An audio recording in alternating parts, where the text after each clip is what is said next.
Today I'm going to talk to you about 5 things that you need to know about monthly condo fees in Miami, and I'm going to get started right now. Hey everyone, my name's Jamie Pretzi. I'm a real estate agent in Miami Beach, and today I'm going to talk to you about 5 things that you need to know about the monthly condominium fees in Miami. But first, before I get started, if this is your first time here, hit the subscribe button so you never miss another update. I do put out new videos every week.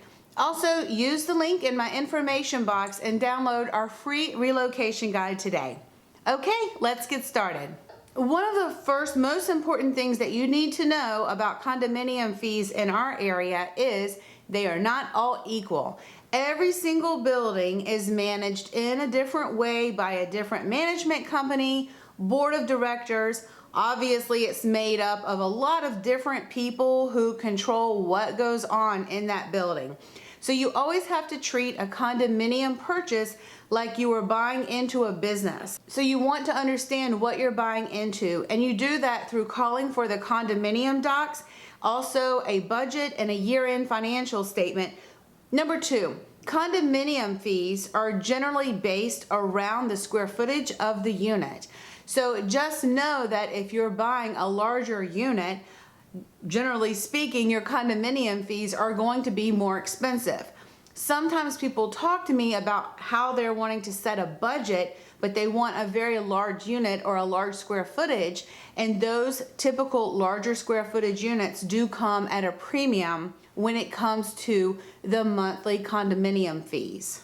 Next, it can be very challenging to compare buildings side by side and try to do apples to apples because, again, every building is managed in a different way, and the way the philosophy is of that building is based on the owners and the board and the management company that are internally functioning within that building. So if you're just looking at the number, you can really be very off base if you're trying to compare apples to apples, because some buildings, they may include cable and internet services, and some buildings may not. Some buildings, they may include assessments or reserves, and some buildings may not. So you really have to dive deep in order to do good comparisons so that you understand what you're getting for your money.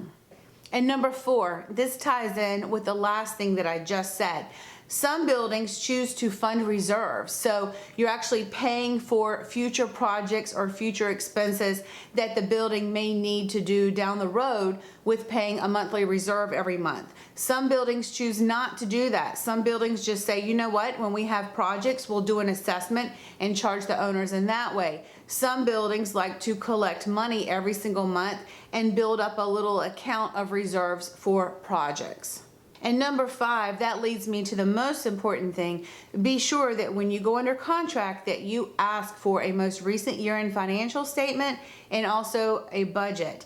And if there are any other financial documents that the building can give you, ask for them and have someone review them if you don't understand them.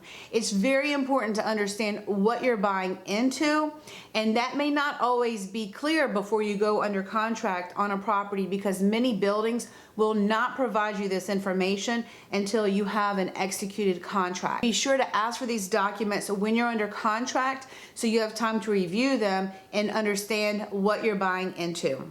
Monthly condominium fees can be very confusing, but once you understand the ins and outs of buying into a condominium in our area, it'll become a lot more clear. And when you go under contract and you have time to review the financials and ask the important questions, that's another point where you'll understand a lot more about the internal workings of a building. If you have more questions about buying real estate in our area, know that we're always here to be a resource for you, and I will see you soon.